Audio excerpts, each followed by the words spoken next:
Hey, it's NPR's Book of the Day. I'm Andrew Limbong. The story of the Hart family murders was salacious enough that it drew all kinds of media attention when it happened.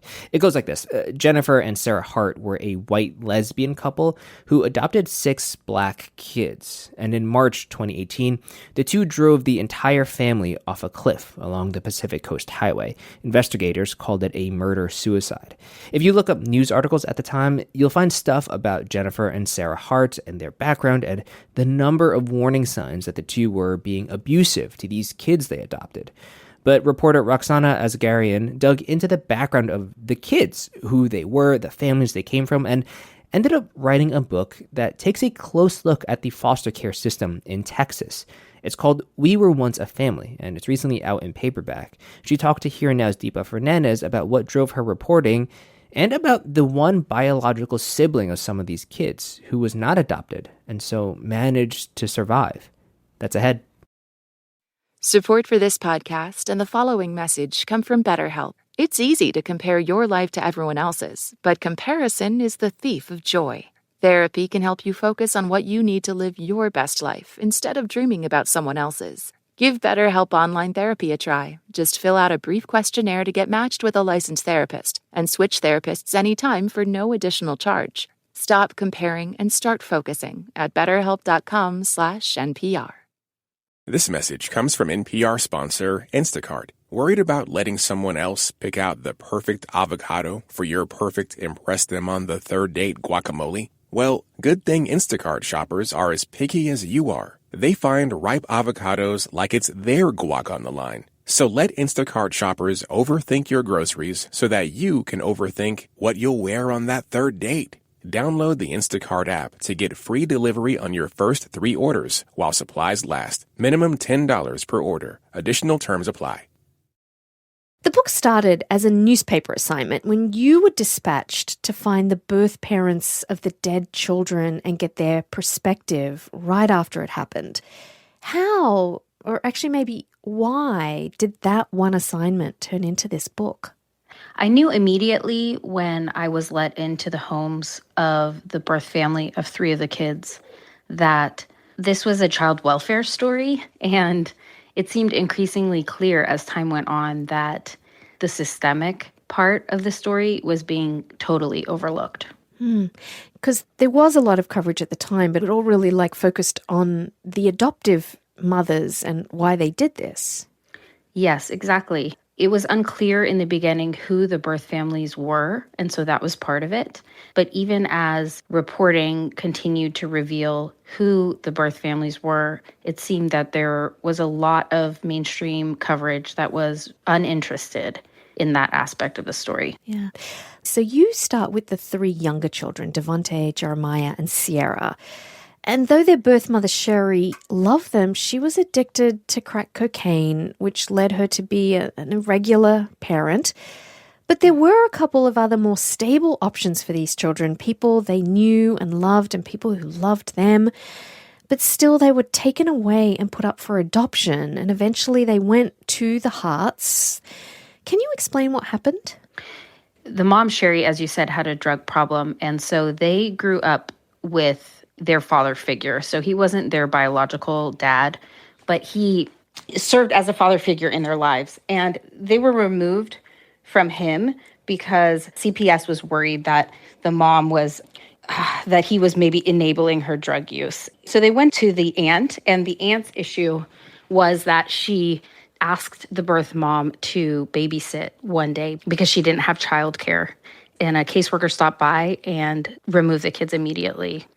I think the thing that I found in your telling of these 2 very loving, capable people, it didn't seem like CPS or Child Protective Services actually really gave them a fair shake at being the people who could care for the children. Yeah, I think this story makes it super clear that birth families are treated differently in the child welfare system than adoptive parents are.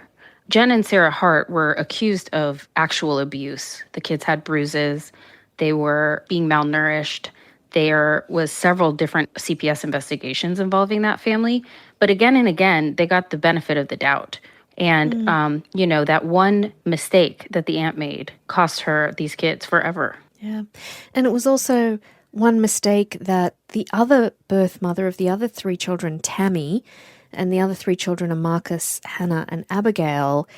She had one misstep and one of her children was bitten by ants at a party, and it seems like that was enough to have Child Protective Services start the process to remove her children.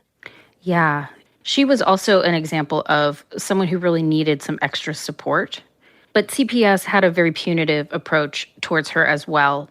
The kids were ended up being taken because of medical neglect, and part of that was her inability to find a ride to get her daughter to the hospital. Yeah, it's like one little thing in the big picture becomes such a momentous thing that the children are removed.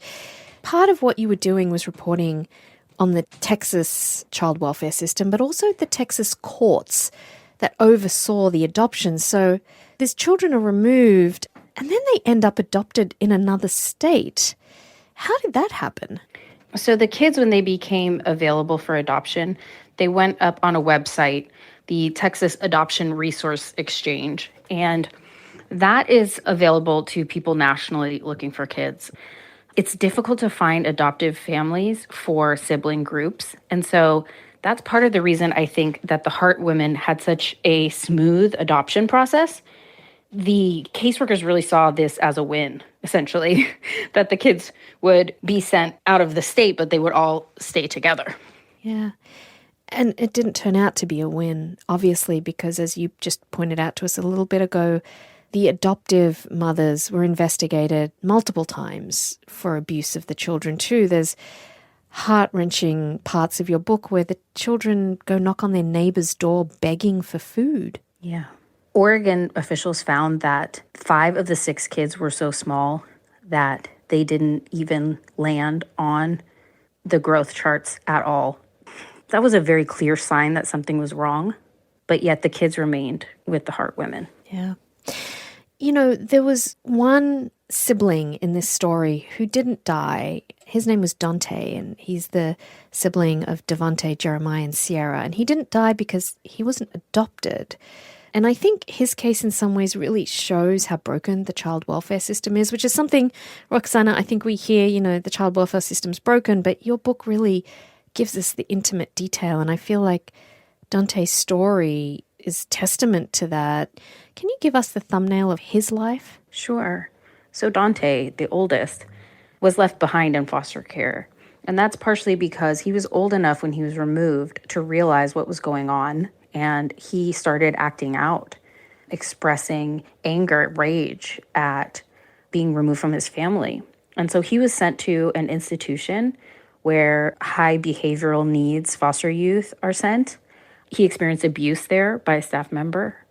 He ended up actually reuniting with his father figure, but by that time he was 16 years old and he had been deeply traumatized and harmed by his time in foster care. And then his own children later end up in foster care. But, you know, one of the things that I found very powerful is you in the book reflect on your own early life, and you say that you and your friends were often left unsupervised with parents who struggled with abuse, mental illness, and substance abuse.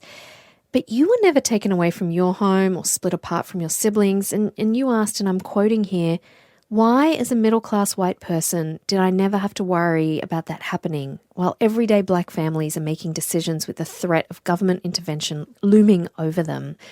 I wonder how much, as you did this, your own childhood experiences loomed for you. They loomed pretty large.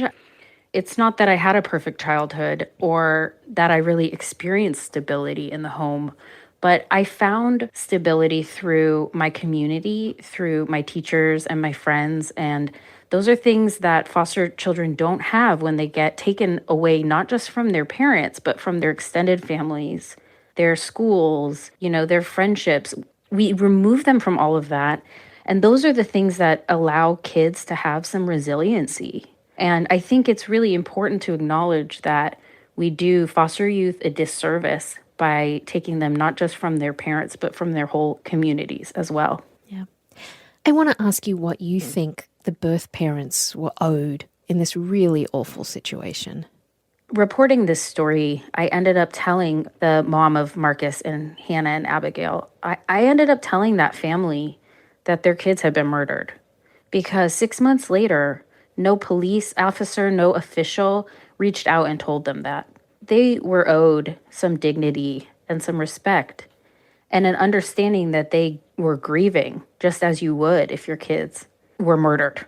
There were so many ways that our stigma that we place on birth families who lose their children colored the actions of people to just basically invisibilize them and invisibilize their suffering. Yeah, it seemed like the system didn't understand that it might have taken their children, but they never stopped loving them. Exactly. Terminating parental rights is a legal thing. And in the eyes of the law and the officials, that is just a slice down the middle, right? But for a parent, parents don't stop being parents just because a piece of paper says they no longer have those rights. Roxanna, after spending so many years with this one story, with these birth families, what do you think we can learn and what needs to change to make things more just? I think we need to reduce the spread of the child welfare system by really limiting how many kids go in that front door to begin with. There's a huge number of these marginal cases where there are neglect allegations for reasons that look a lot like poverty. Those kids do best, the research says, when they're at home with their parents. And if they can't be with their parents, at least with their family members. We know that kids in foster care really struggle. It's time for us to start limiting the number of kids who have to go through it. Roxanna Asgarian's book is We Were Once a Family, a story of love, death, and child removal in America. I learned a lot, Roxanna. Thank you so much for joining us. Thank you.